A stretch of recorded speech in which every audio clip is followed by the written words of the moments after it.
ఆయుర్వేదం పరంగా మీరు ఇప్పుడు ఏఎంసీ వాడమని చెప్పారు కదా, మరి ఏఎంసీ పాత్రలు ఎంతవరకు ఉపయోగపడతాయి? హెల్త్ పరంగా ఏం బెనిఫిట్స్ ఇస్తున్నాయి? సో ఏఎంసీ పాత్రలు మేము ఆల్మోస్ట్ మా ఇంట్లో ఒక 1.5-2 years నుండి వాడుతూ ఉన్నామండి. అంటే ఫస్ట్ మెయిన్ థింగ్ ఏఎంసీ పాత్రలలో ఆయిల్ ఫ్రీ కుకింగ్ అనమాట. సో ఇప్పుడు ఆ ఆయిల్ ఈ ఆయిల్ ఎన్ని ఆయిల్స్ ఏవి వాడినా అన్ని కలుషితం అని చెప్తారు.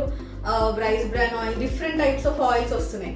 ఎన్ని ఆయిల్స్ ఎంత బెటర్గా వాడినా అవి ఏది బెటర్ ఆయిల్ తెలియకుండా ఉంది, అంటే లైక్ అడల్ట్రేటెడ్ అయిపోయి వస్తున్నాయి. అందులో మనకి బెస్ట్ అసలు ఆయిలే లేకుండా కుక్ చేసుకుంటే ఇంకా చాలా బెటర్. సో దట్ మనము ఈ హార్ట్ అటాక్స్ రాకుండా, ఇవన్నీ ఫ్యాటీ ఫుడ్ ఇవి తీసుకోకుండా ప్రివెంట్ చేసుకోవడానికి ఉంటుంది. అండ్ ఇంకా నెక్స్ట్ వచ్చేసి మనకి వాటర్ ఫ్రీ కుకింగ్ అనమాట. సో మనం వాటర్ లేకుండా కూడా మనం జస్ట్ బాయిల్ చేసుకోవడానికి ఎంతో త్వరగా, మీకు వెజ్ అయినా కానీ నాన్ వెజ్ అయినా కానీ ఎంతో త్వరగా ఒక 5 minutes కుక్ అయిపోతుంది. Second thing. అండ్ ఇంకొక థర్డ్ థింగ్ ఏంటంటే దీంట్లో యూజువలీ మనం కుక్ చేసే టైంలో హై ఫ్లేమ్ లో ఫ్లేమ్ అని అవ్వకుండా దీంట్లో కుక్ చేస్తే ప్రతి లైక్ లోపల ఉన్న ఇంగ్రీడియంట్స్ అన్ని ఈక్వల్ భాగాలలో కుక్ అవుతాయి అన్నమాట. అండ్ దెన్ మెయిన్గా ఇప్పుడున్న ఆధునికత కాలాలలో మేము మార్నింగ్ నుండి ఈవినింగ్ వరకు అలసిపోయి వస్తాము, అండ్ దెన్ మార్నింగ్ హాస్పిటల్కి తొందర రావాలి ఇట్లా ఉన్నప్పుడు మనం మెయిన్ థింగ్ ఏంటంటే త్వరగా కుక్ చేసుకోవచ్చు. ఇప్పుడు నార్మల్గా అది ఒకటేసారి ఆ వెజల్ అంతా వేడైపోతుంది కాబట్టి ఒక 5-10 minutes, మోస్ట్లీ లైక్ ఒక 1/2 hour కుకింగ్ ప్రాసెస్ అంతా కానీ ఫినిష్ చేసుకోవచ్చు.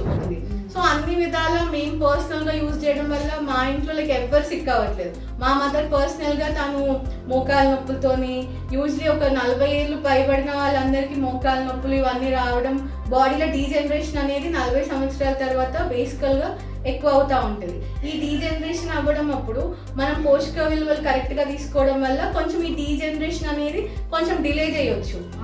సో దీనివల్ల మన ఆరోగ్యంలో లైక్ అట్లీస్ట్ ఆహారాన్ని ఔషధం లాగా దీంట్లోనే తీసుకోవచ్చు. రకరకాల సప్లిమెంట్స్, మందులు అవన్నీ వాడకుండా ఆహారాన్ని ఔషధంగా ఈ పాత్రలలో వండుకొని తీసుకోవడం వల్ల మనం ఎంతగానో హెల్తీగా ఉండొచ్చు అనమాట. అనవసరంగా డబ్బులు వేస్ట్ చేసుకోకుండా ఒకటేసారి దీని మీద ఇన్వెస్ట్ చేసుకుంటే హెల్త్ బెటర్గా ఉంటుంది. ఓ మేడం, మంచి పాయింట్ ఇచ్చారు మాకు.